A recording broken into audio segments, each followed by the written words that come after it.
Life is good. Thanks for asking. Bit of a snowstorm here in the Northeast, but man, there I am. Yesterday, I get a freaking text message, or was it 2 days ago? I don't remember now.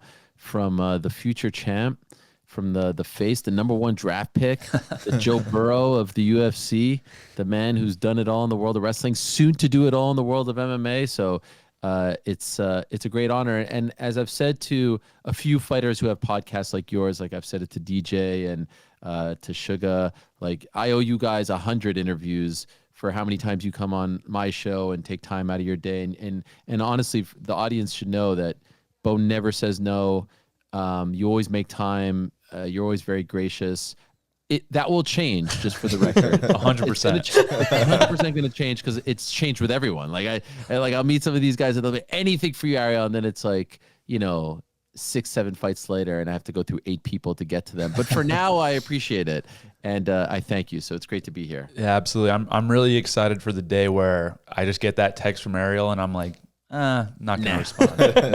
Not worth it. Not worth it. That'll be a good we day. almost started off that way, if we're being honest. We did. It started off a little rocky, but we're all good now. So yeah, no worries. But yeah, no, I always appreciate having a conversation with you, because I feel like what you're doing in MMA journalism is just very exciting, and I've always enjoyed listening to you. I think your questions are, I don't want to throw anybody under the bus, but to me, they seem very thoughtful, very insightful, and like you really care about it. Like you want to do a good job, whereas maybe other people aren't as invested. They're not as interested, or, I don't know. I think you work really hard and do a good job. So I'm always down to do an interview with somebody that I think is passionate about what I do. I appreciate that. I really, really try hard. One of the things that I like to do, like I'm not reading off of a sheet or anything. I don't have questions in front of me, but I obviously want to know about the subject. So I'll do my research. And one thing that I like to do, like part of my routine, we'll usually have 3 or 4 people on the show, and I'll listen to maybe 2 or 3 interviews from each person recently, so I know kind of the things that you've been asked, and maybe I'll want to expand on those things, but I really try not to make the interview feel formulaic or feel like, it's just, obviously we want to talk about your career, we want information, things like that, but I've always really tried very hard to not make it feel like I'm just taking from you. Like I want it to be a conversation. I don't want you to just, I don't want this to be like a greedy arrangement where I'm just trying to like extract scoops from you or intel from you. I want it to kind of just all happen naturally. And the best conversations I think are like the ones immediately after the fight, on the Monday after, because that is such a privilege. Like think about a big football game or a big basketball game, NBA, NFL. You don't usually have access to the stars in their home for 20, 30 minutes on the Monday after a massive NFL Sunday. And that's what I love so much about the fighters and covering this sport, is that we get that access. I hope that never changes. And so those are the interviews that I love the most, because it's just like, you're a little bit tired, you're a little bit sore, maybe a little bit, scratched up, but like the guard is down, the job has been completed, and you could tell us about the week that was and the weekend that was. So yeah, I appreciate all of that, and I try to take it very, very seriously, and try not to waste your time. And the thing, sorry for going long here, but I could talk about this stuff all day. The thing that I really prided myself on earlier was like, I care about this interview, right? Like you on my show on a Monday, I care about that interview, but I'm actually most interested in the next one. And what I mean by that is I want you to turn off your computer or phone and be like, that was fun. I enjoyed that. It was 25 minutes well spent. The next time he hits me up, I'm happy to do it. I don't want someone to get that text and be like, oh man, not this guy. Like he's going to try to put me in a bad light. He's going to try to catch me. He's going to try to, you know what I mean? And so like, I'm always trying to build to the next one and build that relationship. That makes a lot of sense. How would you say you developed like your style of journalism and interviews? Is there people that you kind of look at that you appreciate how they did it, or any type of role models or anything? 1000%. Yes. I adore, this is going to sound silly, but I love the the science behind interviews. I do feel like there is a science and there's an art to it. When I was a kid, I used to listen to Howard Stern a lot. You guys familiar with him? Yeah, legend. And obviously he was kind of known for a lot of his hijinks and some of the wacky, zany things. But as far as interviews are concerned, I always felt and still feel till this day that he's the greatest interviewer of my lifetime, because he had an ability to kind of break someone down to the point where they forget that they're on the air, and it just feels very natural, and they, end up opening up, sharing a lot of things that maybe going into it they didn't want to share. Maybe going into it they even subconsciously told themselves, I'm not going to go down this path, and he was able to steer them in a direction, and he does it brilliantly, and there's a science to that. And so I've learned a lot from him. I would say studied him a lot and think that he is the best. There are others. Dan Lebitard does an amazing job, in my opinion, and making people feel comfortable asking questions. Dan Patrick, who's a legend. I love the way he asks very short and concise questions. In fact, I was on his show the day of the Tyson-Paul fight, and that's like surreal for me because I grew up idolizing him when he was on SportsCenter and ESPN. And at the very end, he said, like, because I was doing the interviews, he said, keep it short. It's not about you. Get in, get out. And I almost view it like a fight, like jab, move. I hate long questions. I hate long-winded questions. I hate when interviewers try to kind of flex their knowledge within the question. It's not about you. It's about them. Get in, get out, and let them speak, and don't interrupt. So those are a few that I've really enjoyed. I was a big fan of Charlie Rose when I was younger. Larry King. I used to watch all these. Like, I used to watch sports games and news broadcasts and stuff just to see how they were treating, the guests. And the biggest takeaway for me was, like, listen, be prepared, listen, ask follow-ups. Don't go off a script. Don't go off a sheet, because then you're not listening. And ultimately, I think a big thing is just be empathetic. If you listen with like an open mind and heart, you can have a really nice conversation, even if that person doesn't come from the same place as you, even if they don't believe in the same things as you. An interview that really struck me when I was a kid was Larry King was interviewing Yasser Arafat. And I remember I was maybe like 12 or 13. I remember thinking, like, wow, there's a Jewish man interviewing the head of the PLO, and they probably don't agree on anything, but they were having a very civil and professional conversation. And I think that's what journalism is. So, I've tried to instill all those values and ideologies into how I do my job. How did you adopt the model of interviewing multiple people in one day and jumping to the next one? Yeah, so like actually that started in college. I went to Syracuse University, and I went there to be a broadcaster. I grew up idolizing guys like Bob Costas and Marv Albert, and they went to Syracuse. And so I said, okay, I'm going to go to Syracuse too, just like them. And when I got there, I was surrounded by 1,000, kids who all had the same dream, probably more. And so I was like, all right, I like to be different. I like to go down a different path. And so I remember this is 2001.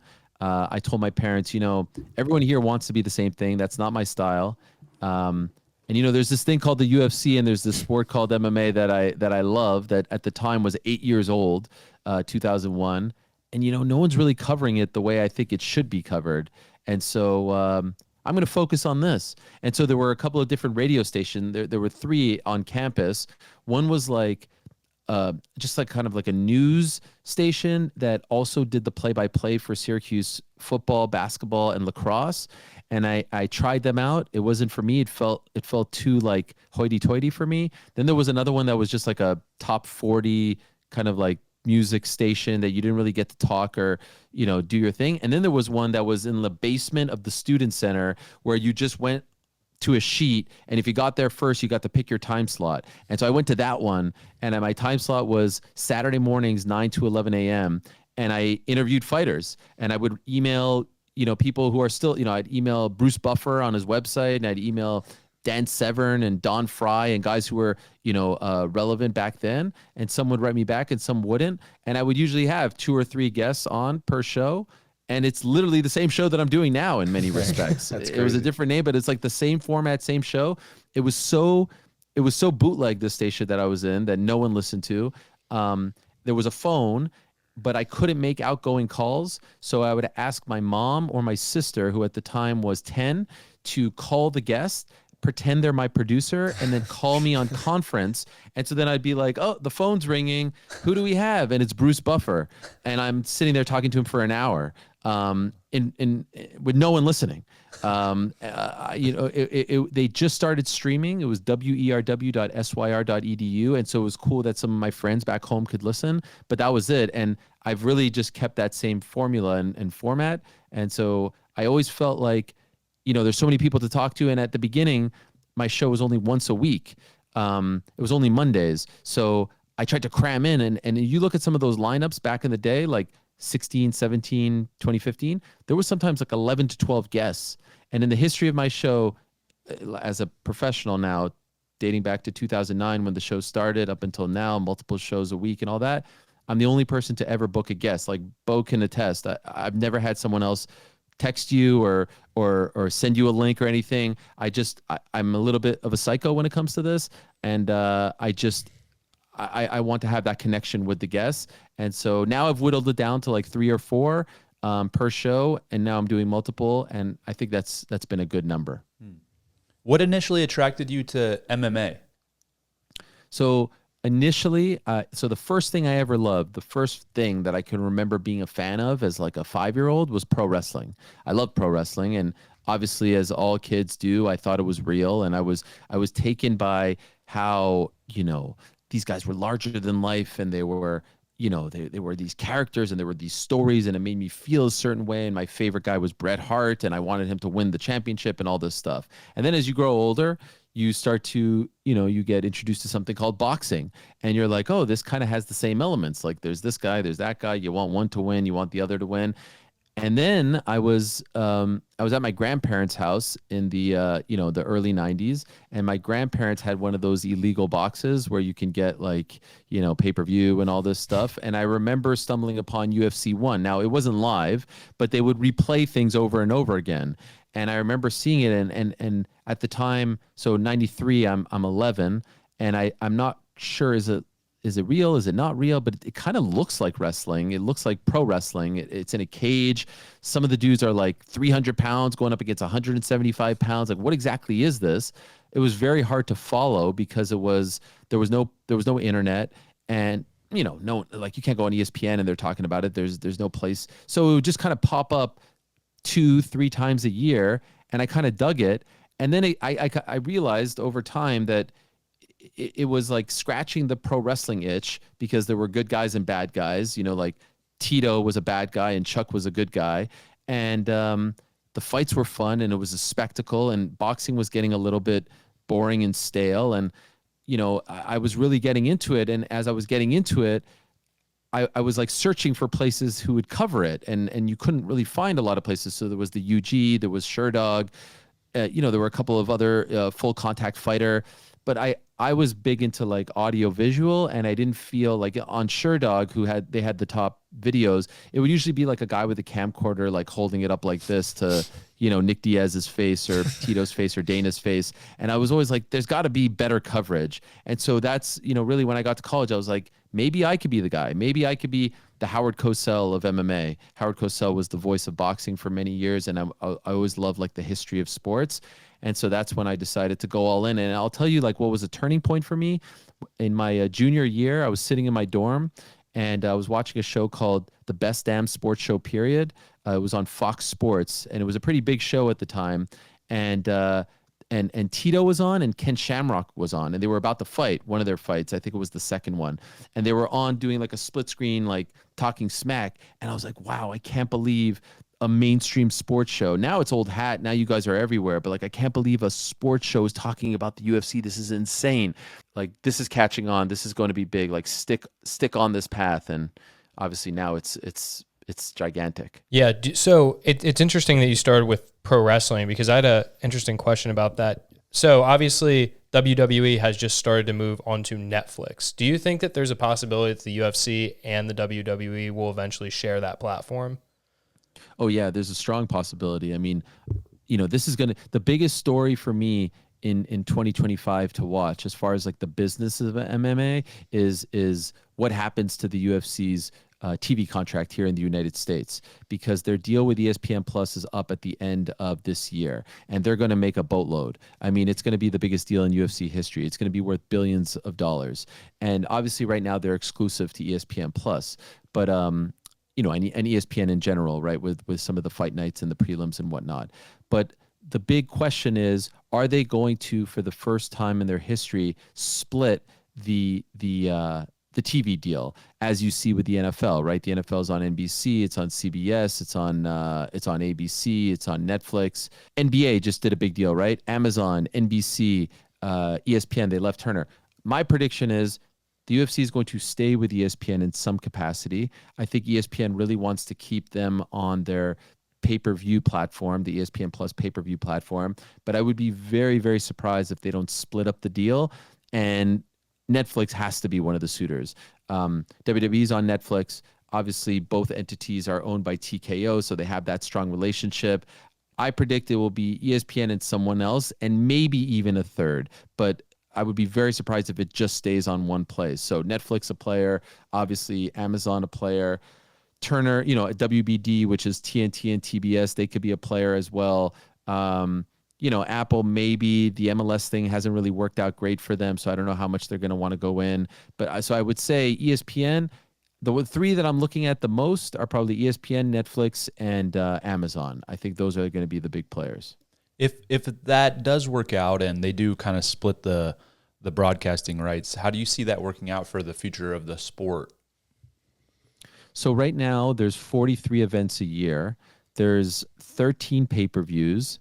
And obviously there's the fight nights, but then even on the pay-per-views, right, like the prelims and stuff will be on the network. I think that I personally don't think it will be smart to expand to more than 43 events. I think sometimes they're in danger of watering down the product. I don't, obviously there's some cards that you can skip if you're a casual fan, right? They're just not the best. My dream for 2026 and beyond is that they stop doing events at the Apex. I'll just be honest. I find those events to be quite soulless and not very fun. I love when there's a crowd. I love when the fighters can interact with crowds. You see moments like Moicano on the microphone in Paris, like Brian Battle, like those moments can't happen at the Apex, and those moments build stars. So I would love that, and I think the fighters deserve that. I think when you make it to the major leagues of mixed martial arts, you deserve to fight in front of a sold-out arena. So I would like to see them stay with 43 events, and I could see a scenario where it's like, okay, the 13 pay-per-views are on ESPN Plus pay-per-view. Maybe there's 15 fight nights on Netflix. Maybe there's 10 on Amazon, maybe there's 15 on Netflix and 10 on Plus, not pay-per-view, just like the fight nights on pay-per-view. Oh, sorry, the fight nights on Plus, like next week's show, etc. So the one that I feel quite confident about is I would be shocked if ESPN lets them leave the pay-per-view deal. And what I mean by the pay-per-view deal is that right now, as you know, in America, it's exclusive to ESPN Plus pay-per-view, and that has been a tremendous success for ESPN. If they leave that, ESPN Plus pay-per-view becomes pretty much obsolete, because ESPN has a deal with Top Rank that expires in August, and all signs seem to be that Top Rank isn't going to re-sign.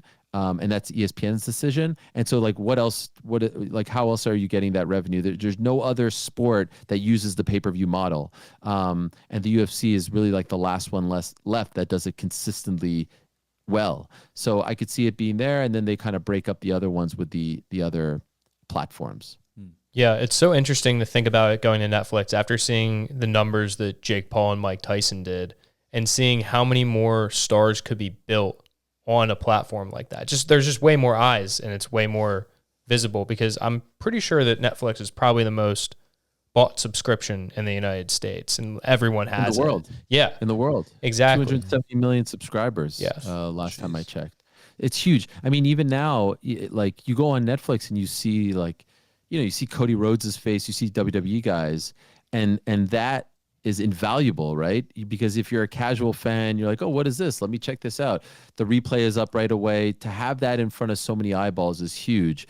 But I also think the ESPN partnership has been incredible for the UFC, because remember when it was on FS1 and prior to that Spike, it was kind of like living in a bubble. But now you're on ESPN, you're watching UNC Duke, and you'll see it on the ticker. You go to .com, you see it there. When ESPN is in business with a sports entity, they put so much more resources into it. When they're not, like, look at hockey. When hockey left ESPN and went to NBC, they hardly covered it. Now it's back on ESPN, and you're seeing commercials, you're seeing coverage on SportsCenter, et cetera, et cetera. So they make it a part of the conversation, and that's invaluable as well. So I think it would be a mistake if they left ESPN altogether. Yeah, no, that makes a lot of sense, just because of how much success they've had, both ESPN and the UFC. They've mutually benefited a ton. I want to get back to you, and I had a question.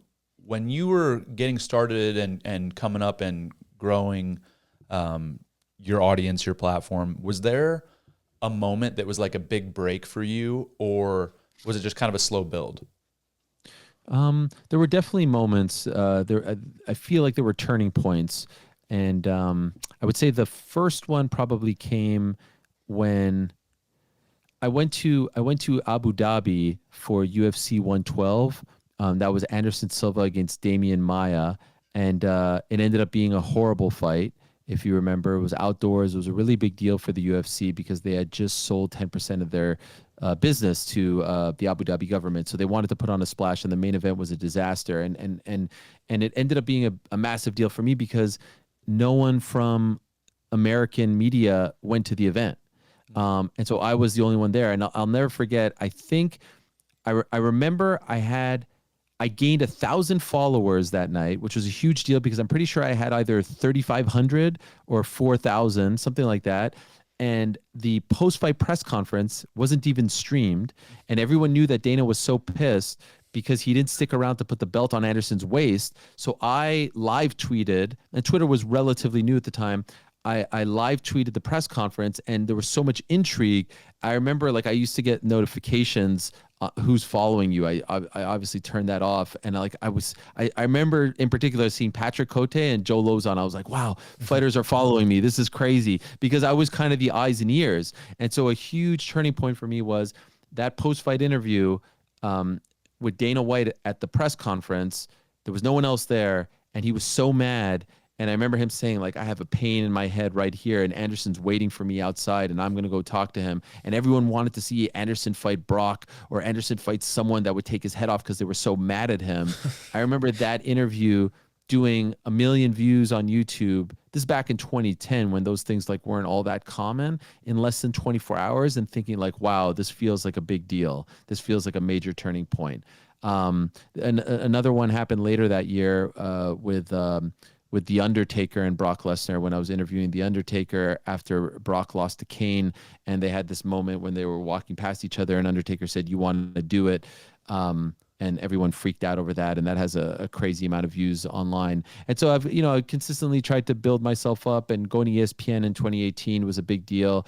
But now is kind of an interesting spot for me because I left my previous show to own my own show and really start it from scratch. And I've kind of had to, like, I feel like sort of build myself back up, because I left a channel that had like 1.2 million followers to mine that had like 120,000 that I hadn't touched for 10 years to really want to own my business and build it up and to be the boss and whatnot. So I feel a little bit like a rookie in some regard all over again, which is a good feeling. It keeps you alive. It keeps you on your toes. And I'm thankful for that. So yeah, there's definitely been some moments. There's been good moments. There's been bad moments.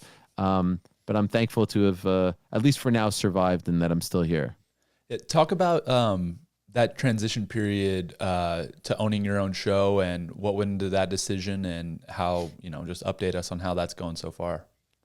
So when I left ESPN in 2021, I thought about it very seriously, and ultimately I didn't feel like I was ready to go all in on my own. And what I mean by that is I've been very inspired by the likes of Pat McAfee and Dan Lebitard and Dan Patrick and Rich Eisen, who own their own content and who essentially like license it out to people. And I feel like that's the future. And I want to be like them. I want to have that sort of business. And I felt like I was there, but not quite there. So I decided against doing it. But I told myself in 3 years, when all these deals that I was signing were going to come to an end, I want to be in that position. And so around So my contract was up in August. My main show, I was doing my main two things was the MMA Hour with Vox Media and the Ringer MMA show with the Ringer, which is, Bill Simmons' thing. And those were my main gigs, but I didn't own the content. I didn't own the feeds or anything like that. And those deals were up in August of 24. And so in around August of 23, I started to really think about how I could, position all of this. And I felt like I had the team, and we basically, my agent and I just talked to a bunch of people, and everyone was on board. And I think a lot of people at first were surprised because they didn't think that I wanted to go in this direction. And by the end, we had 4 like really, really good opportunities, really good offers. And I ended up, and it all included me owning, but me licensing the content. So what I mean by that is, like, I partner with you, we do some sort of like revenue share situation, but when this contract is up, it's my content, it's my feeds, it's my channel. I don't want to move to another channel again. I don't want to build someone else's channel. I want it to be mine.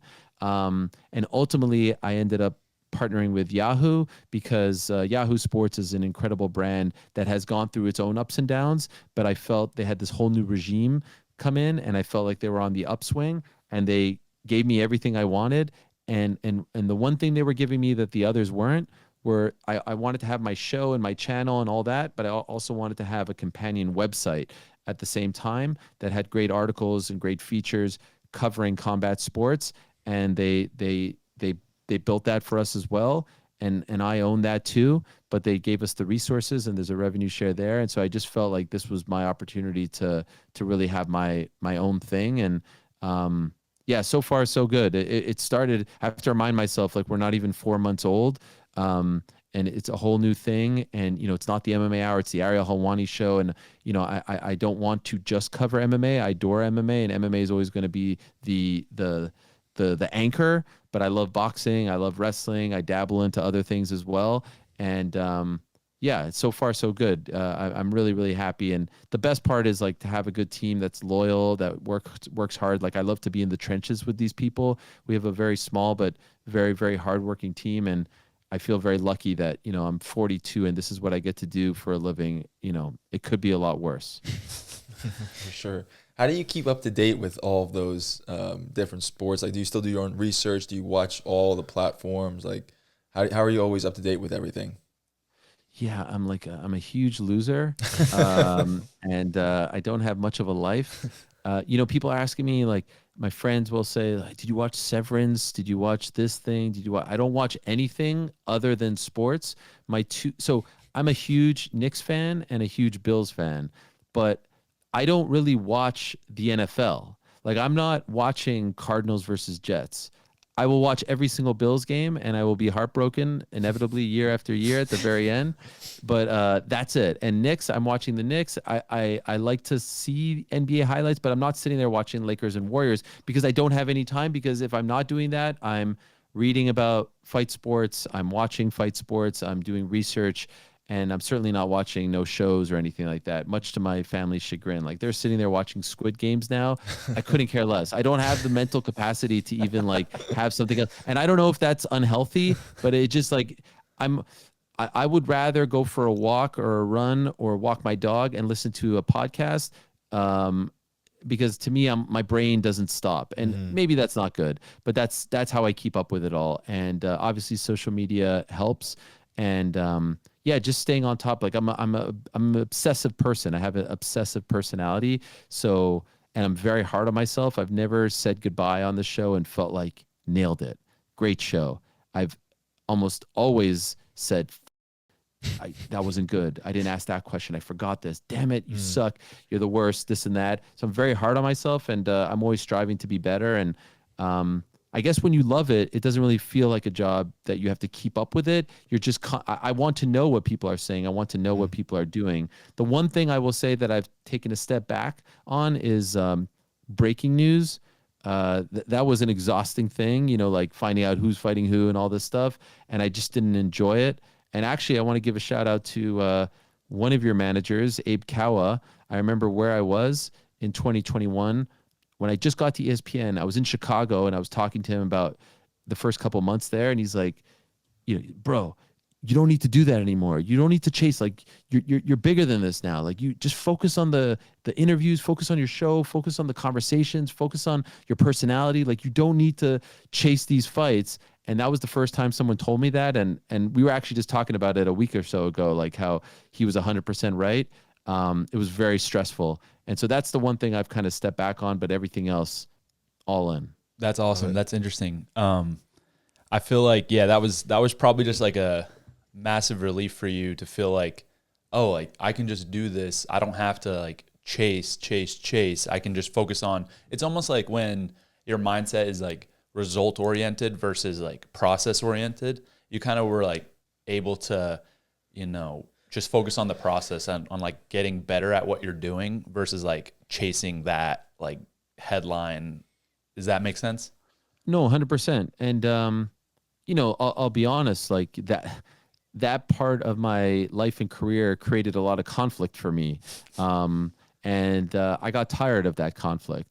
And, when I got to ESPN, my boss there told me, we didn't bring you here. I was people used to say to me, you're the Adam Schefter of MMA, you're the Woj of MMA. And I didn't like that comparison because I felt like I could do my show, I could interview, and I could do things that they can't do. And I was one time talking to my boss about this. His name's Glenn Jacobs, and I loved working for him, and I respect him very much. And he said, we didn't bring you for that. We brought you for your personality. We brought you for your ability to host and interview. And I was like, oh, wow, you guys don't want this? Like, I don't need to kill myself for these. Basically what it is, it's like it's empty calories, right? Oh, Bo Nickal fighting at UFC 313 against so-and-so. People tweet it, people get excited, and then they move on. And some credit you, some don't credit you, some don't even remember that you did it. Like, and then what? You know what I mean?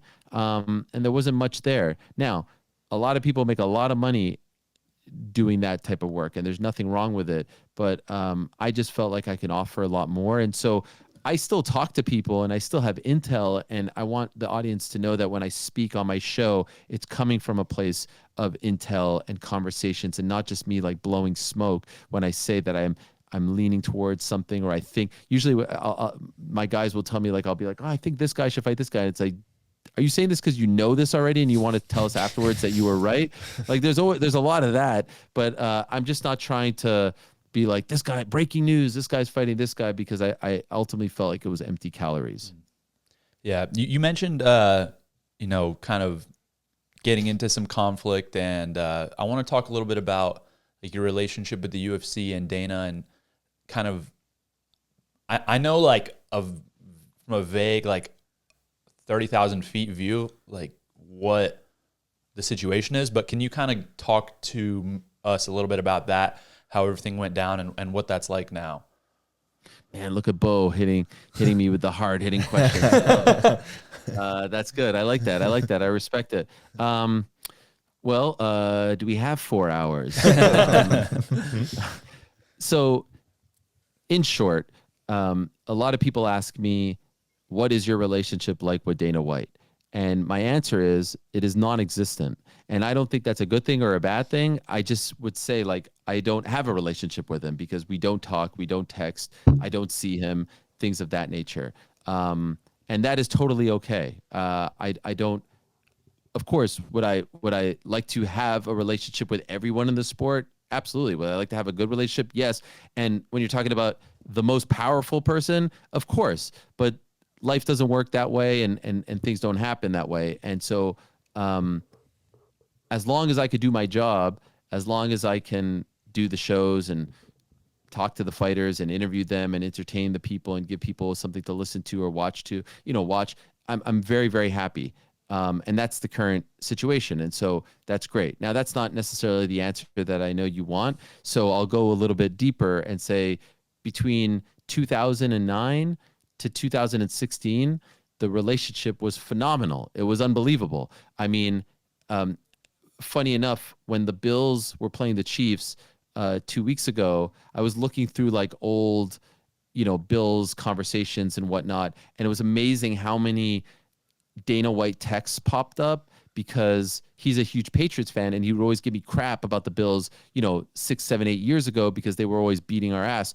And, he would send me videos of him and his kids in his house, like rooting the Patriots on and making fun of the Bills. Like, we had that kind of a relationship.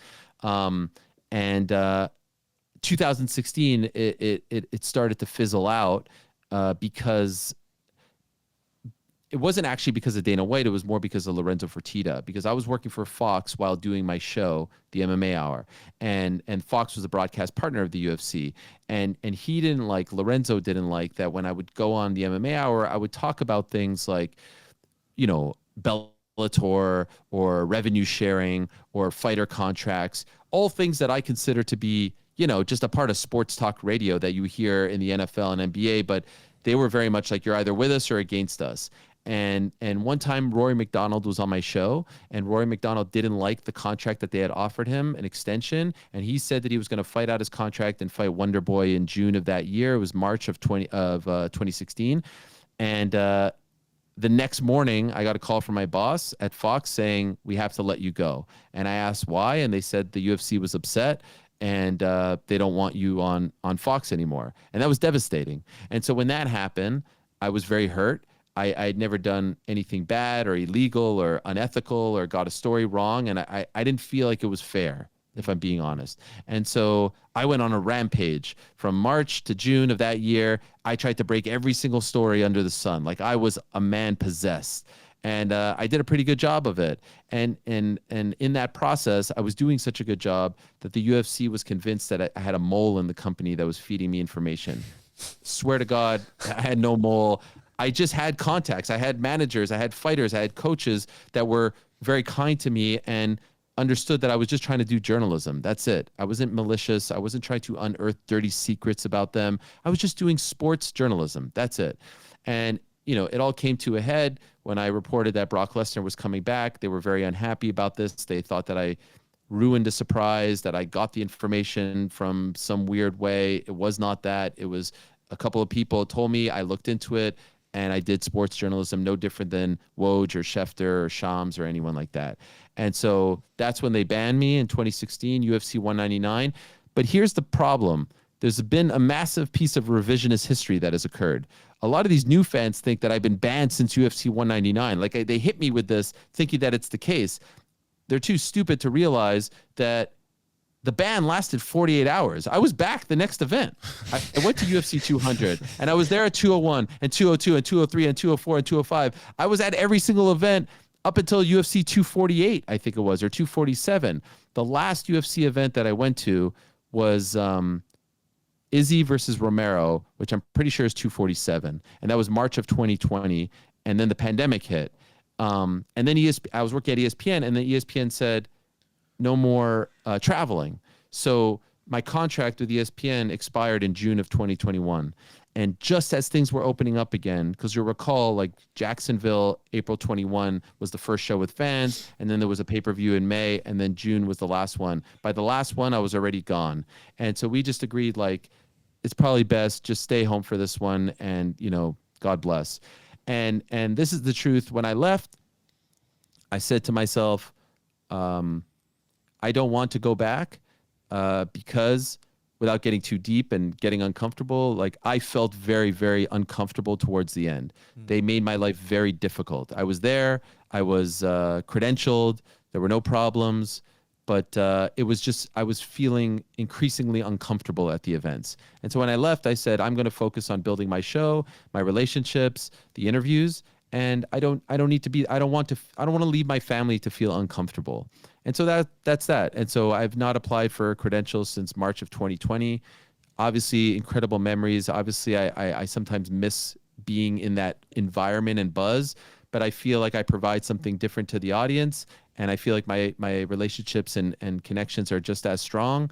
And so, yeah, they leave me alone and I leave them alone. I don't hit them up. I don't bother them. They don't do the same for me. And I think that's healthy and fine.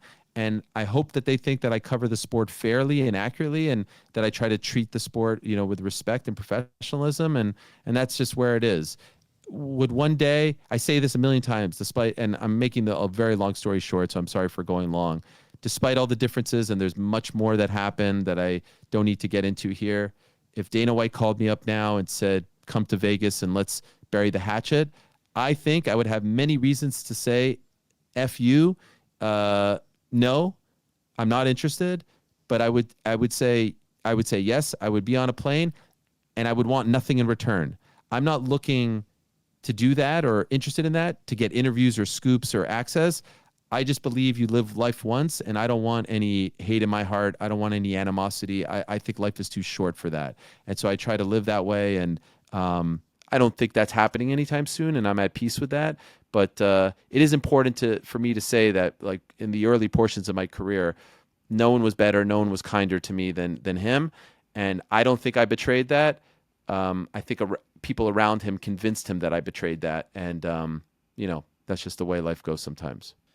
Two follow-ups. One, if you could go back to that time period, like you were kind of saying around 2016, would you do anything differently? Would you change how you went at that situation? And two, could you ever see yourself, applying for a credential and going to a UFC event again in the future at some point? Those are amazing questions. I appreciate them. The answer to the first one is absolutely not.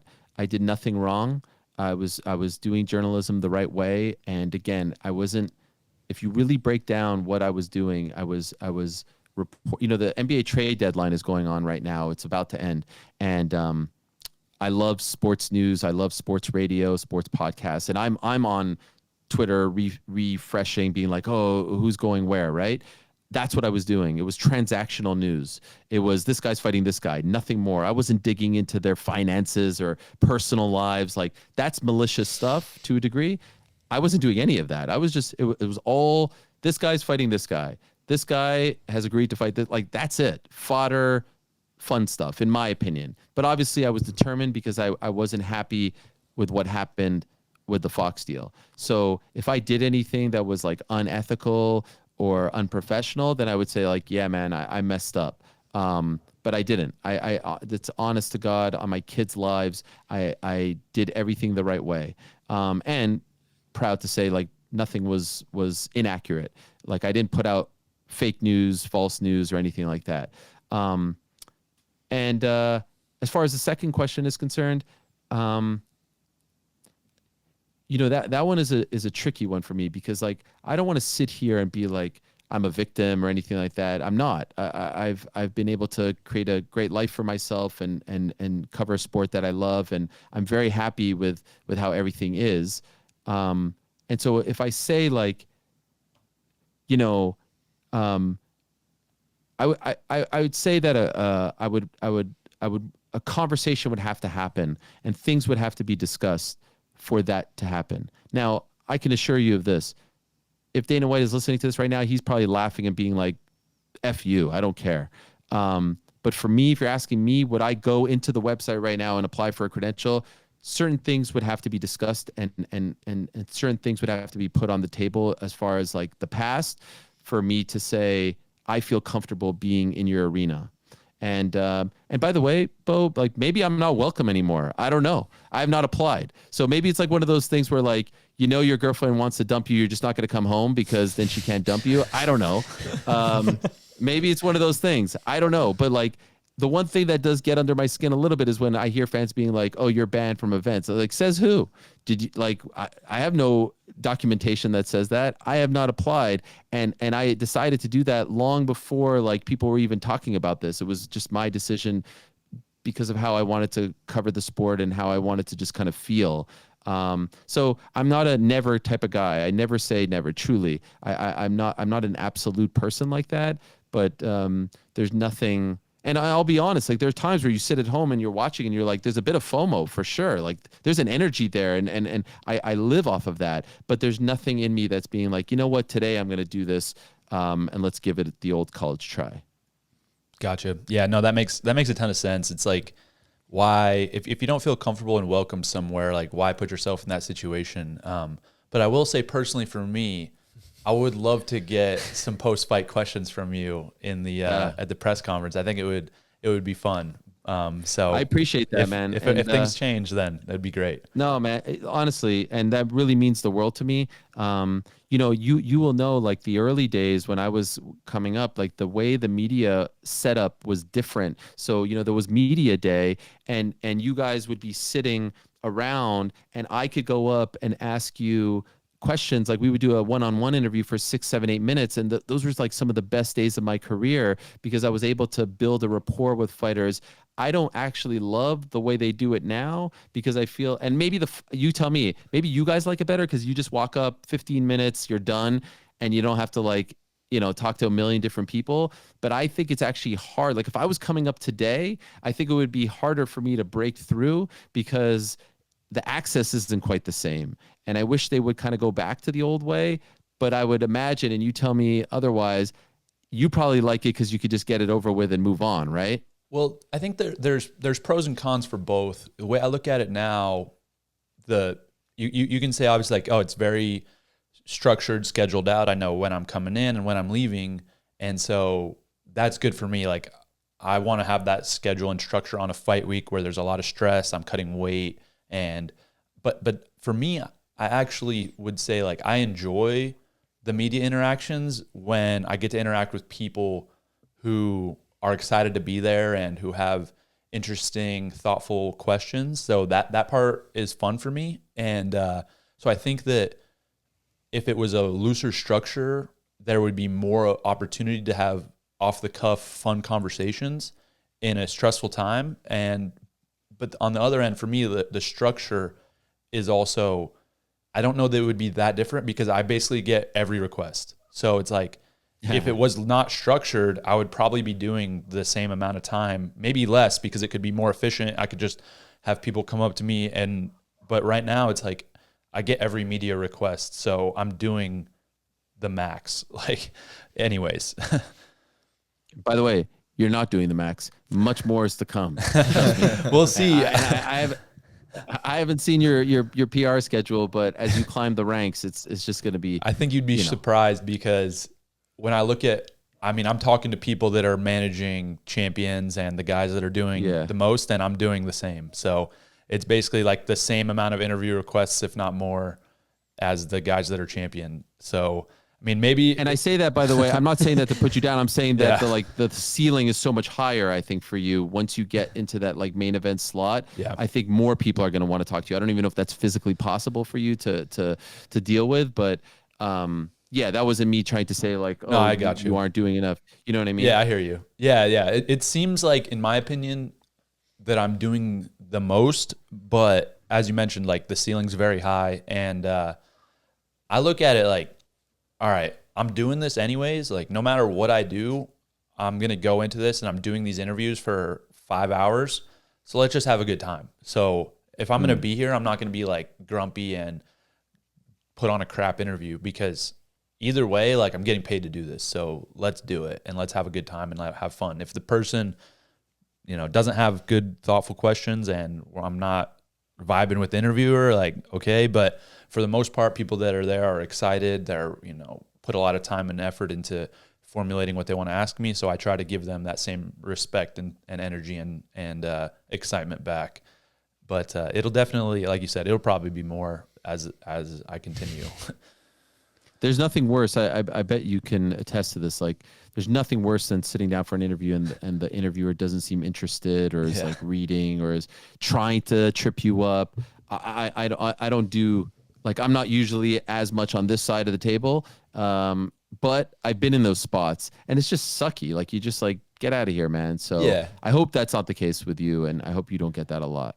It happens, but what's interesting is, like, a lot of times it's the biggest media sources that do that, like, as far as name recognition, and not in the MMA space. So it's like somebody that's not in the MMA space a lot of times, or in the wrestling space or whatever, they'll, like, come in, like, very entitled. Oh, you owe me this, answer this question. And it's like, bro, I've been asked that question 10,000 times. But the people that are actually in the space that care about it, they're always thoughtful and respectful and kind. And, the big media sources, there's times as well where they're kind and thoughtful. And, But yeah, most of the time I notice it where it's like, I don't honestly get bothered by answering the same question a bunch of times. It's when somebody feels like entitled, like I owe them something. It's like, dude, Yeah, for sure. I can make this really not fun if you want. So like, let's just be cool to each other. Like, I don't really owe you this. You don't owe me the coverage. So let's just like interact in a kind, thoughtful way. And if we can do that, all good. By the way, can I ask you another question? Is the hair growing back out? So I don't have any fight. When I don't have something coming up, I let it grow. I can't. Okay. For it's interesting. I always had long hair through college. I don't remember if we've ever talked about this, but my hair was always long. It was crazy. I dyed it blue my senior year. It was always like a thing. And when I started fighting, I think my first couple fights it was about this length or longer. And I was watching a fight. It was actually Paddy Pimblett's first fight in the UFC. I forget the guy he was fighting, but it was a Brazilian guy. And he was getting hit and his hair was bouncing around. Oh, yeah. And I was like, yo, that is the worst look I've ever seen, because even if you're not getting hit that hard, when your hair is doing that, it just is not good. So for me, like, I'll let it grow, but when the fights come in, I got to keep it short, because I'm not going to be the guy that has his hair bouncing around like that. Okay. All right. Well, there you go. And I think breaking it also news. Might be a breaking news. Yeah. It also might like look bad on the judge. It's like, what happens when the judges see something, like it could be something little like that makes a difference in kind of the way they perceive the fight. So I think it's more strategic than anything, but yeah, I don't know. My co-host Tony just brought up a really interesting video, and I want to go through some of your favorite interview moments. Okay. The Mayhem Miller one just is burned into my memory. Yes. Can you talk a little bit about some of your most interesting moments? You've probably interviewed tens of thousands of people, so I'm sure there's some moments that pop in your mind. Oh yeah, and by the way, you're talking about the Mayhem one where he was in my studio, right? Yep. So there have been some memorable ones. Mayhem Miller in 20 long time ago, right? I think it was 2013. He was doing a movie. He was a part of a movie called Here Comes the Boom. Yes. And with Kevin James, he was a character called Lucky Patrick, and he came in studio and decided to play the character, like to just stay in character. That's crazy. And he kept getting mad when I called him Mayhem or Jason, and he's like, "My name's not Mayhem." Here's the thing.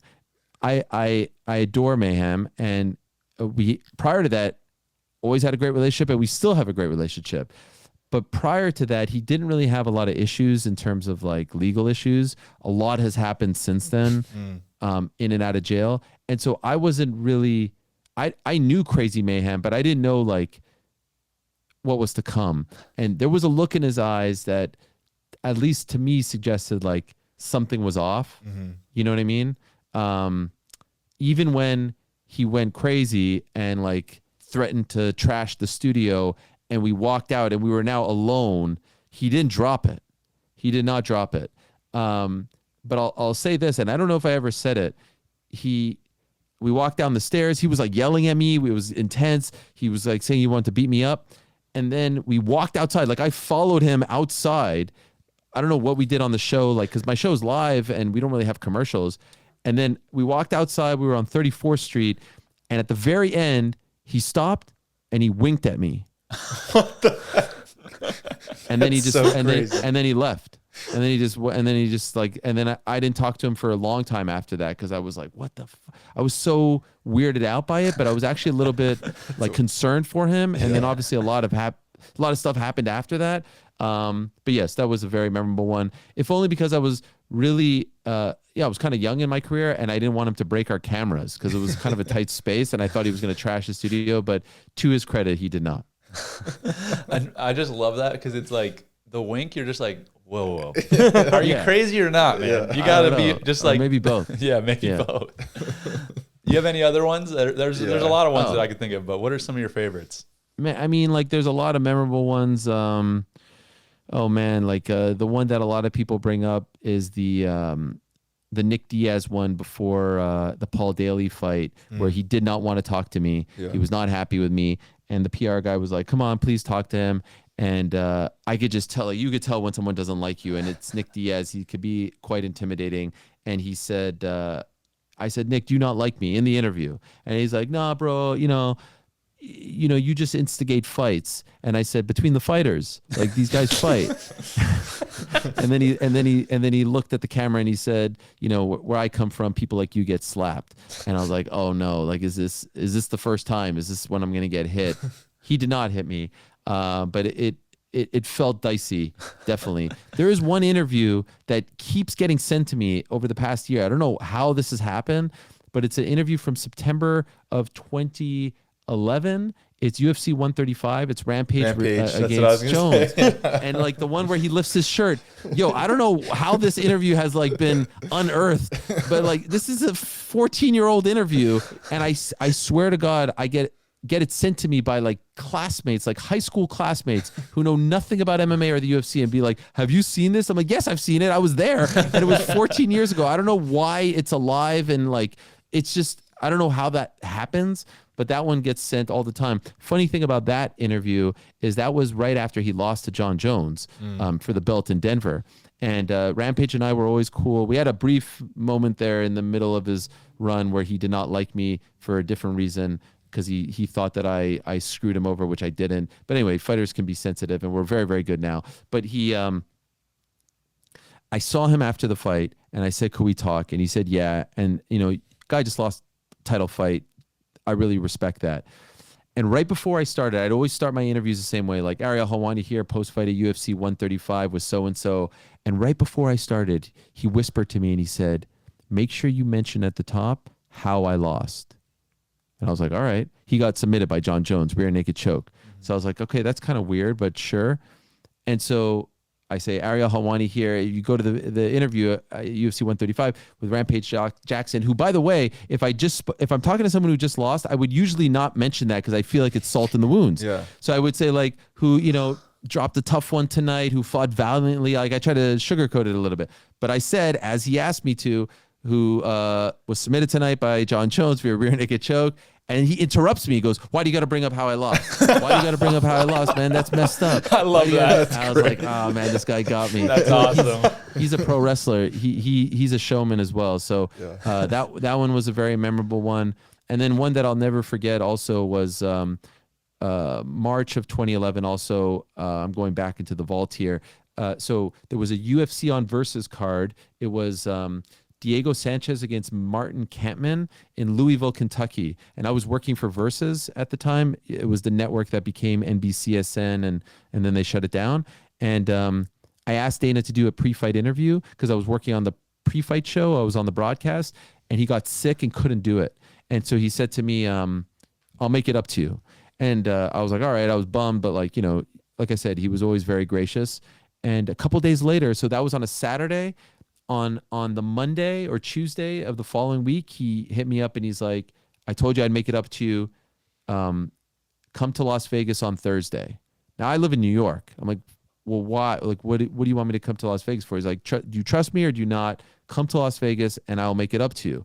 So at the time I'm working for AOL and I had to convince my boss, like, yo, Dana's saying to come, like, I think we need to trust him. And he's like, it's $800 for the flight. I think it's worth it. He said it. So anyway, we did it. I flew that morning. I'll never forget. I walk into his office. It was him and a PR person. PR person leaves. It was me and my cameraman and his wife, who was my photographer as well, like for the website, closes the door and he says, we just bought Strikeforce. I was like, holy shit, that's insane. Cause like Strikeforce was on the come up. Like they were really, gaining a lot of momentum. No one saw this coming. And so he's like, all right, let's do an interview. I told you I'd make it up to you. And so I had to like react in that moment, no prep whatsoever, and just rifle off as many questions that I could think of. And the interview lasted like 25 minutes and I was pretty proud of it. And I was like, I asked him, I remember asking him like, how many people know about this? And he's like, probably 5, their lawyers, our lawyers. And so I had to keep it under my hat for 24 hours and then we posted it. And obviously that was like a seismic, gigantic moment. There were a lot of them. One recently with Conor McGregor in 2020, right before the Donald Cerrone fight. I went to Vegas to interview him at the PI and he must have had, no joke, like 50 people there. Yeah. And I had no one. And at the time there were some, sexual assault allegations. and I asked him, and it was pretty damn tense to ask him that face to face with like 50 people on his team there. I asked him for his, response to it. So that was one, but to his credit, he answered it, no problem. And so, yeah, and then I'll just throw out, I could sit here and do this all day, but there's one that I really enjoyed.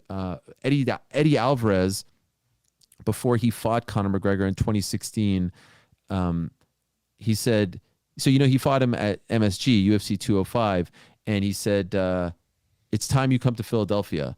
And I used to do these walk and talks, a lot of these walk and talks, like they were 1 hour. I did one with Rampage in Japan. I did one with Bisping in England, et cetera, et cetera. And so I said, all right, I'll come to Philly. Like, it didn't really sound like the most exciting trip. It's like Philadelphia. Who really cares? But I went, sorry. It wasn't. Ronan tries to claim Philly. Yeah. It wasn't like an exotic, like, well, it's Philadelphia. Like, who cares? Yeah. Like their sports teams suck. Everything about them sucks. And we went to Kensington. Are you familiar with Kensington? Oh, okay. Yeah, I understand why you didn't. Yeah, want to man. go.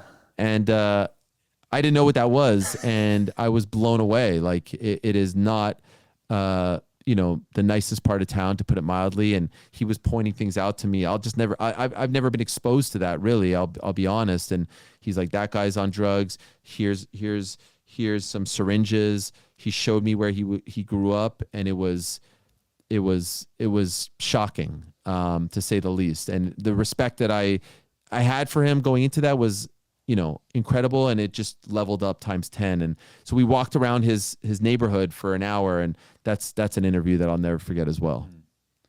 That's cool. That's awesome, and really special that you get to like share those moments with people and just get like get that insight into their lives like that. Have you ever had a situation where you've had like some news or some information that's come to you that you didn't feel comfortable releasing, where you were like, this would be a massive headline, but I just can't do it?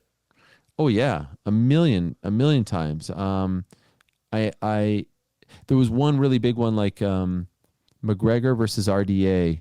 He just beat Aldo, and then he's going to move up to 155 to fight for the 55. And I knew about it, and I told my, at the time, bosses at Fox about it, and they're like, oh, they're going to announce this. It was like the Packers. It was in January, so the Packers were playing someone in the playoffs. And I remember the Packers, for some reason, they're going to announce this during the game that it's happening. So I was like, damn, I have to sit on this. This sucks. This is when I was like obsessed with breaking news, and this is actually why I get upset when people insinuate that the Brock Lesnar thing was I did something wrong, that I got some like information, because I'm the one, like, I would not be sitting here as Ariel Helwani, MMA combat sports journalist, if I breached trust. No one would talk to me. No one would want to come on my show. No manager would want to talk to me. No fighter would want to talk to me. If I'm the guy that isn't the vault, like, I got nothing. If I don't have that credibility and trust, I have zero. And so, do you know how many times I've heard about, family things, contract things, fights that I've had to keep because it's not worth it.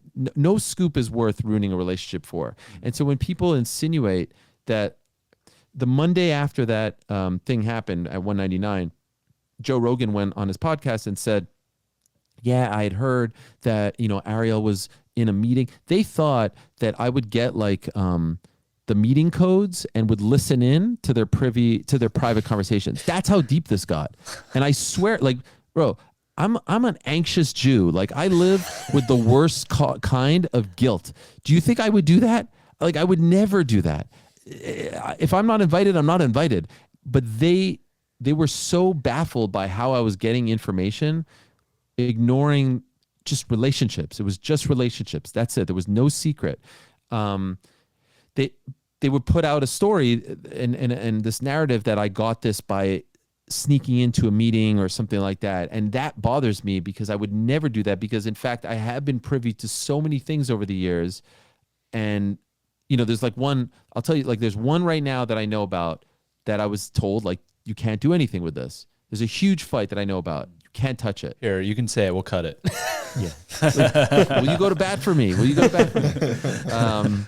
and I can't do it. I cannot do it. So because if you tell me it's off the record, and what I've always felt was, if you text me right now, if you tell me like, yo man, I broke my ankle, God forbid, I'm not fighting, it's off the record unless you tell me otherwise.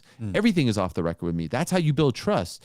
And so throwing that around is very hurtful in my opinion. So yes, long story, that has been a constant, but you have to know that it's never worth it. The relationships mean way more.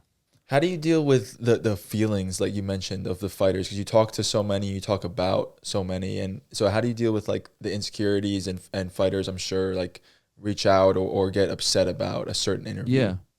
Yeah, I thankfully it doesn't happen very often where I hear that someone is upset, especially now where I'm speaking to them, and I'd like to think that when they hang up, they feel good about the interview and they don't feel like I disrespected them. But there's a tricky balance that I'm playing because I'm trying to keep, like a guy like Stephen A. Smith, right? He's very opinionated, but he has the luxury of like he doesn't do an interview show like I do. I'm trying to give opinion and do interviews, and so I'm trying not to piss people off with my opinion because I want to keep those relationships as well. It's very easy to just stick to one or the other, and I find sometimes that it's like a tricky dance. I'm not going to lie. But for the most part, there are some guys, it's impossible for everyone to like you. That's just, I had to get over that a long time ago. So there are some guys who just don't want to talk to me. They don't like me for whatever reason. They have maybe their manager doesn't like me. Maybe they don't like what I've said in the past. They don't like that I maybe seem closer to their opponent. I don't know. There's a million different things, but for the most part, it's been very, very good. And people like to talk about like the beefs and the conflicts that I've had with people. If you think about how long I've been doing this for, like I really went all in on this post college around like 2007. It's 2025. Like think about how many fighters have come and gone. Think about how many interviews, how many shows, how many fights, how many UFCs. Like people like to focus on the beefs. Obviously Dana's a beef if you want to call it that, and Patty Pimblett and I, there's probably like 5 that you can mention. You know what I mean? And so they're pronounced and people magnify them. But in reality, I'd like to think that, there's a lot more strong, good relationships than not. Well, your healthy like clapbacks are very entertaining. I don't like them, by the way. I don't want to do that. Yeah. I don't seek the beef. But the one with Strickland just popped in my head. Like, that's another one. Yeah. By the way, he has not come on my show since then. Really? Yeah. Wow. Well, you kind of said it straight. But isn't that funny? Like Mr. Tough Guy. You know, like he tried to come at me. I put him in his place, I thought, to just be like, no, man, you have me all wrong. Yeah. And now he won't come back on. Interesting.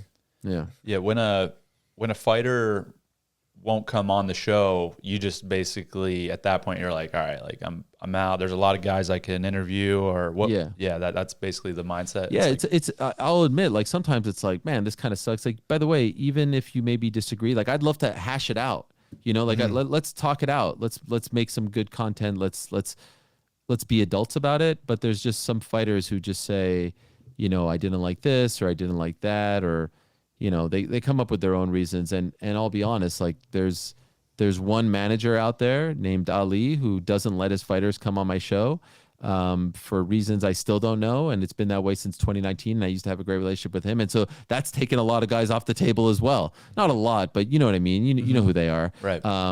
And that's a bummer because all those guys have been on the show before and we've all had great conversations. But, you just have to navigate these things and try not to take them personally and realize that there's a lot of other people. And, like yesterday I spoke to Vinicius Oliveira, who had a great win in Saudi Arabia, Loke Dog. And I think he's going to be a star. And that was the first time I met him. And I was like, so, that interview I know is not going to do a ton of views now. He's relatively unknown. He's 3-0 in the UFC, but like that guy has it. And I was like, man, it was so refreshing to talk to someone who was just like new and fun and different and just so happy to be here. And when I say here, I don't mean my show. I just mean like making it to the UFC. And so I enjoy those interviews and meeting new fighters and personalities just as much as I like the veterans. So there's always going to be fighters and good stories. And it's honestly, it's my job to get to make the audience feel something about the relatively unknown fighters. So I don't try to harp on it too much. Yeah. When you look at the MMA media and the sport and the way the fighters interact with the media versus the way that other professional athletes interact and have relationships with media, what do you see that would push MMA and even further forward as a sport? Because it's so new, and these other sports have just been ingrained in society, and they seem more, I guess, mainstream. And I think MMA is becoming more mainstream. But as far as the relationships between the media and the fighters, what do you think would push the sport forward? You know, listen, I think MMA is on a great path, but I also think that like there's just always going to be people in society that don't love the idea of two individuals fighting. And then there's going to be people who don't love the idea of two individuals fighting in a cage.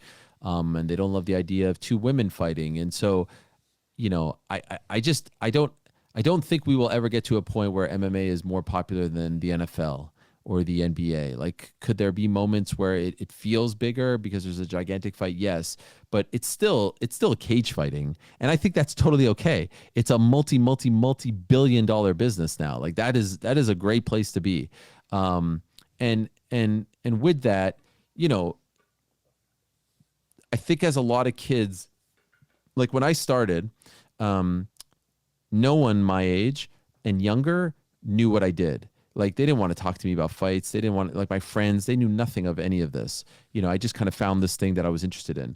Now I talk to my nephews.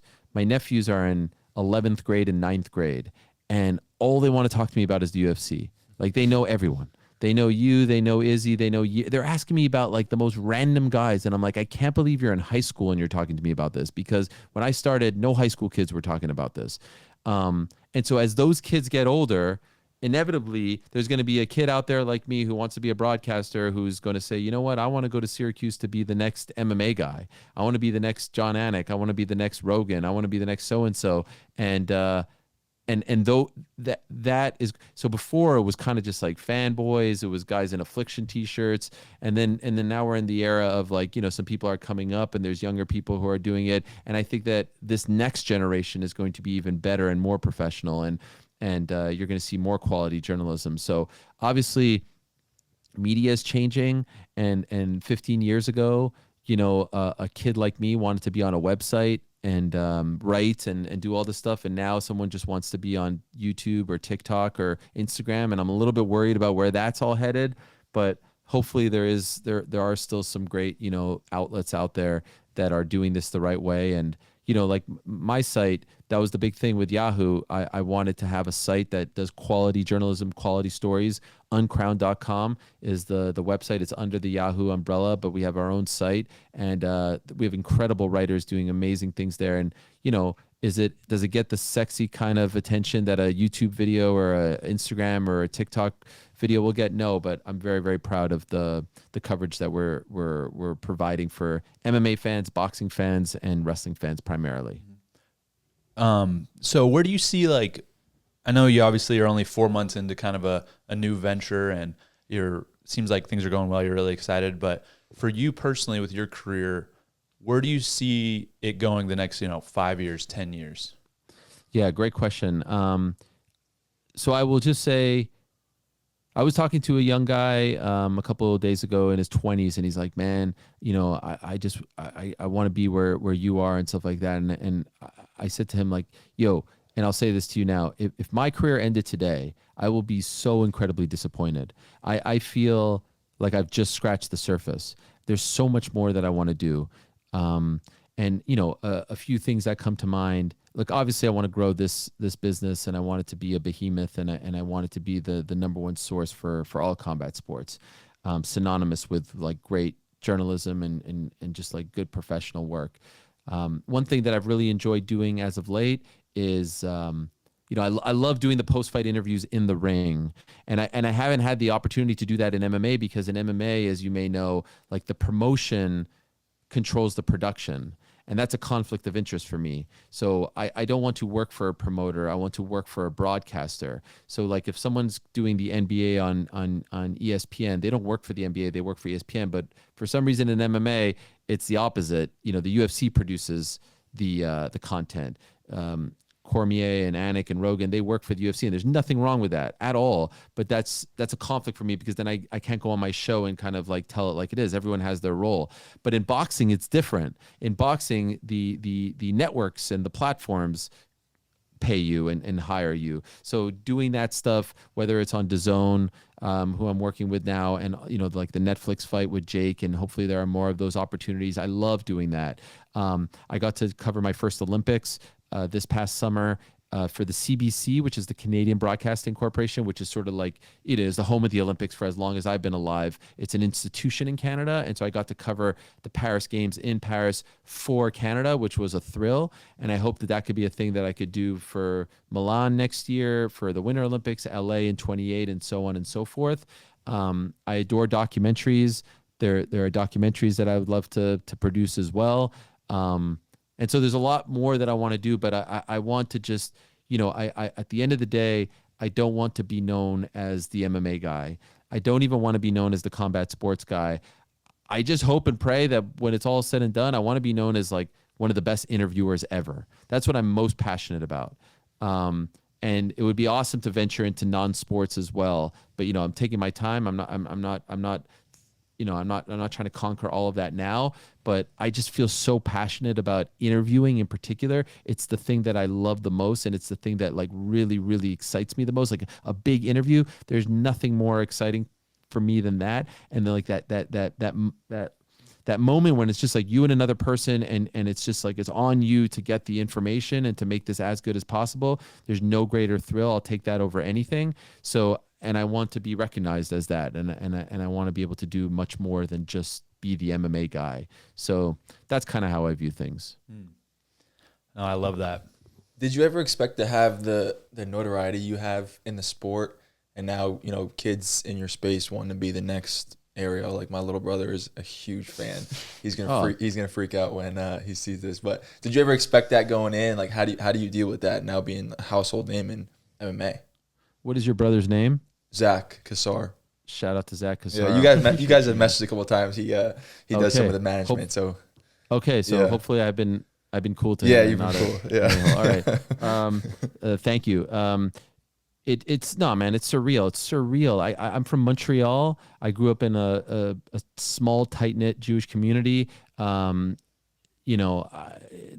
dreamed of all of this. I'd be lying if I didn't, but I deal, and I don't know if you guys feel the same way in your lives, but like I deal with imposter syndrome all the time. Like I'm just like, how did I end up here? What the hell am I doing here?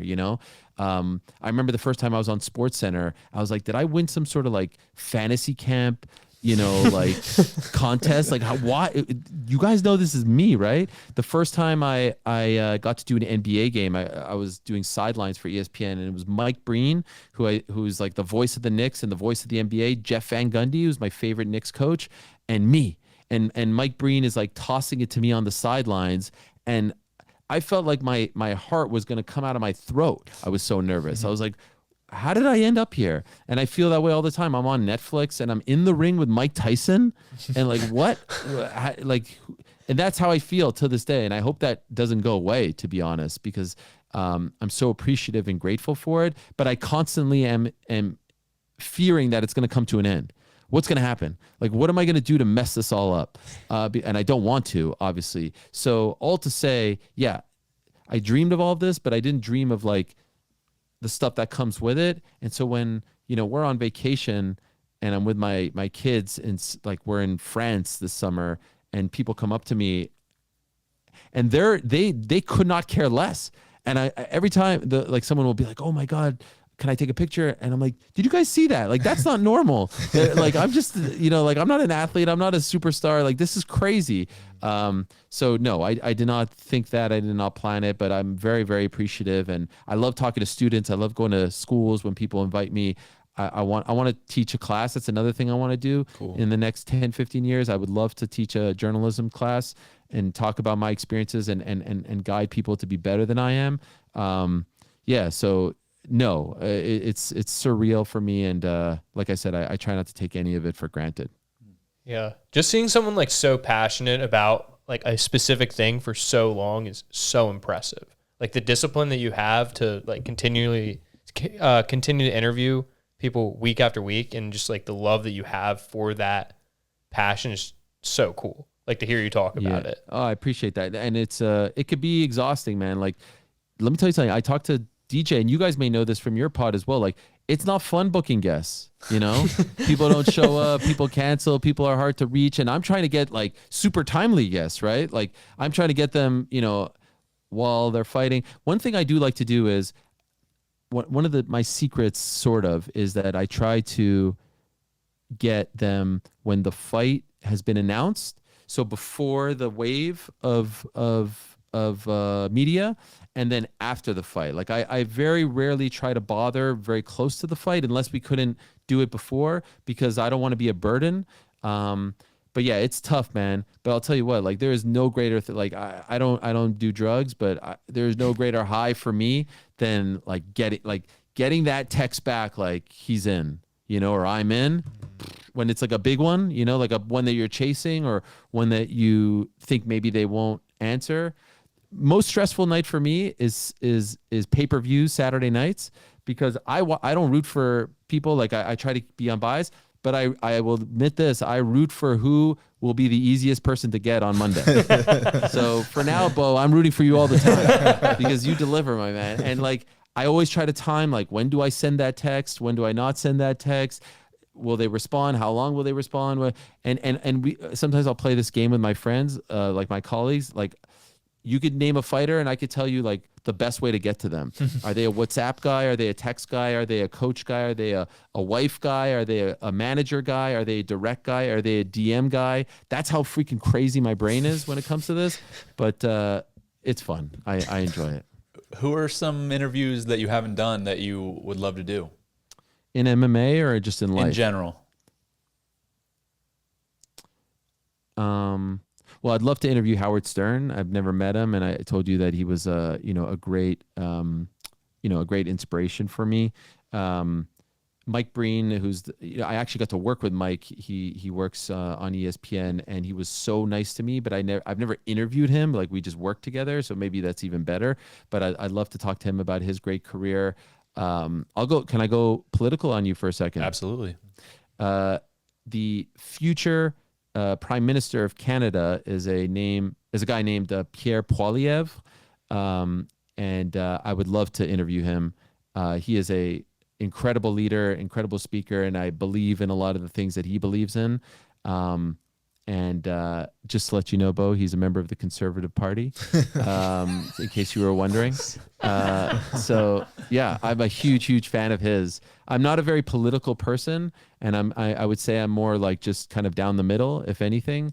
But I'm a big fan of his, like a real big fan of his. I actually said recently that if I could shake one celebrity's hand right now in the year 2025, it would probably be him. I'm very impressed with him, and I think he's going to help change a lot of things in Canada.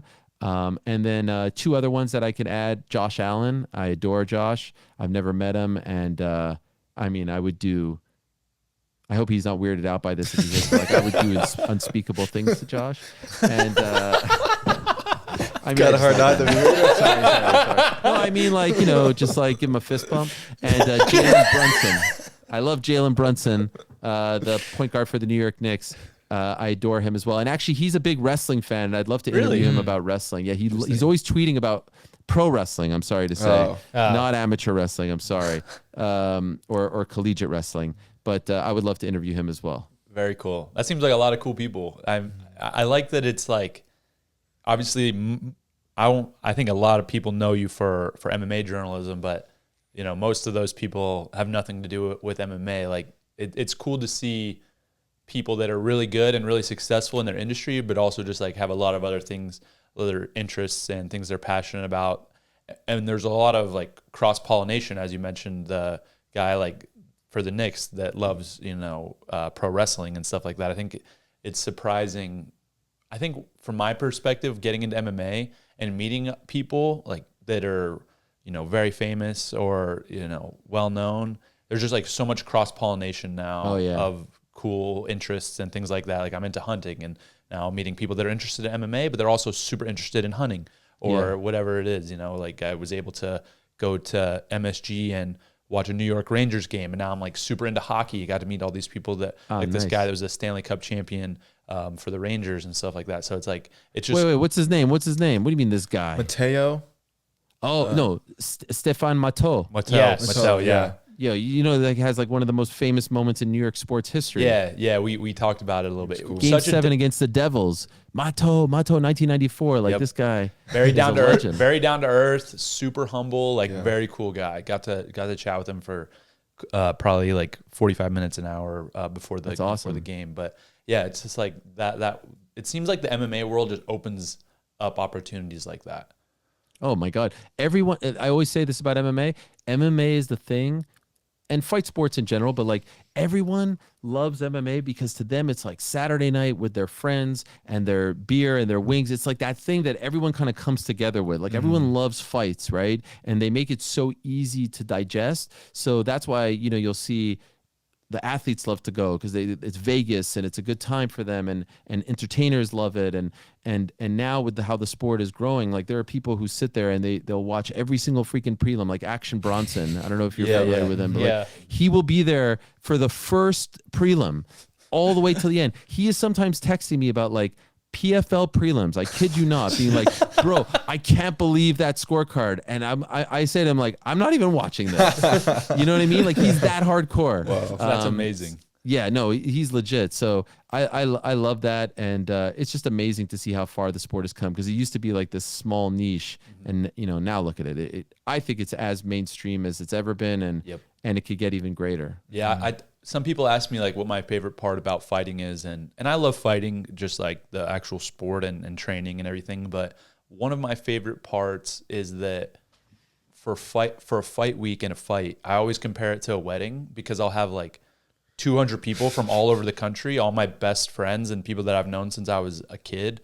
They all come to the event, and then there's really not many scenarios where you get to experience stuff like that. Like I said, I compare it to a wedding, because what other reason do you have for all of these people from all different parts of your life to come together? And like for my fight at UFC 300, we got a big Airbnb in Vegas, and I had my buddies from college, I had my buddies from high school, I had people from even before then, when like just my parents' friends and their kids, and then we had like Jocko Willink and Chris Pratt and these like crazy people all came to the Airbnb after. We probably had 100+ people there, and it was like the coolest thing ever to just have all these people, all these worlds meeting and colliding. And it's like that at the fights, because you know, you go to a fight and you see Tom Brady and Kim Kardashian and President Trump, and like it's just like the wildest.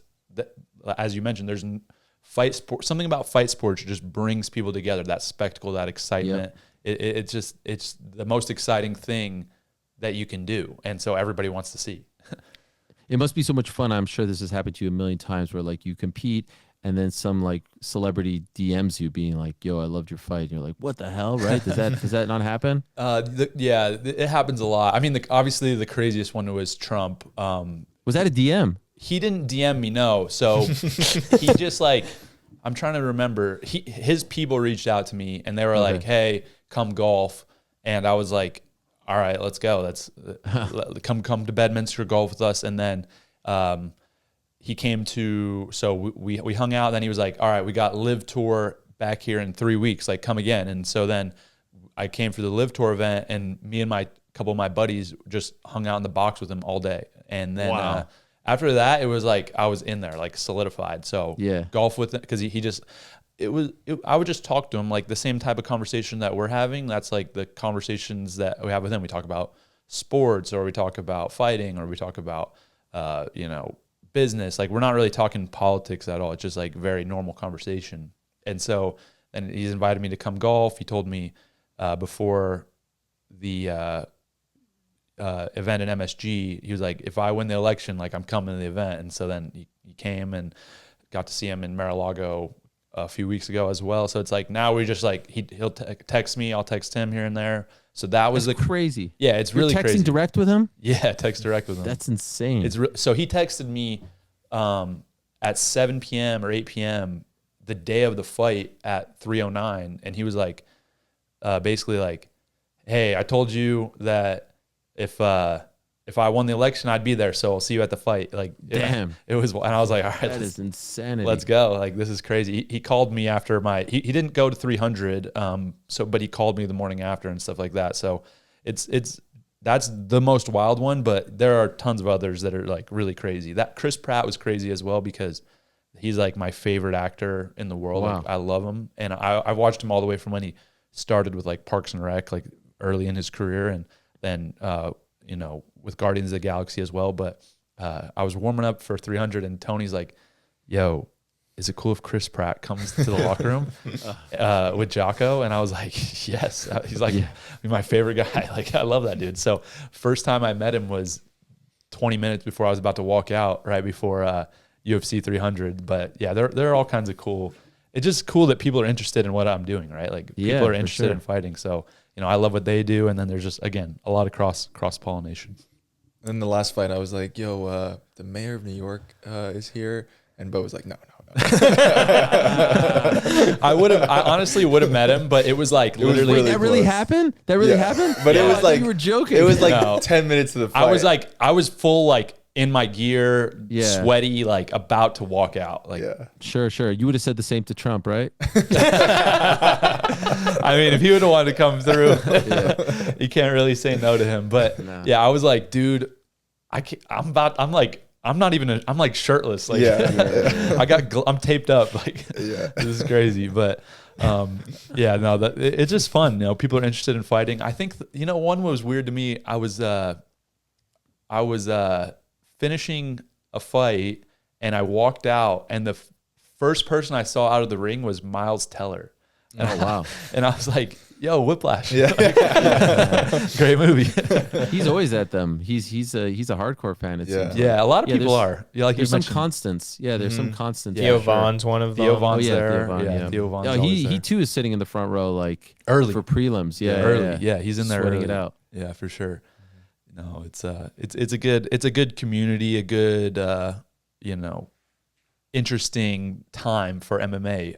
I feel like I would love to hear your views on the fans and the relationship between the fans and the fighters, because that for me, with wrestling, the wrestling community is very small and very humble, and amateur wrestling. And so it's like people will talk trash and it'll be like Iowa versus Penn State or whatever, and we're gonna smash you guys suck, and then it's like after the match it's like all good, everybody loves each other and we move on. But it seems like the fandom of MMA is just insane. Like it's such a crazy, I don't want to say toxic because there's still a lot of positivity, but there is a lot more negativity that I see versus what I'm used to with amateur wrestling. Yeah, and that sucks. I would say it's it's kind of a byproduct of the success of the sport that more and more people are into it, and that there's some bad eggs. But it blows me away. Like it blows me away what some people write to you guys, and I think a lot of it, if I'm being honest, has to do with gambling.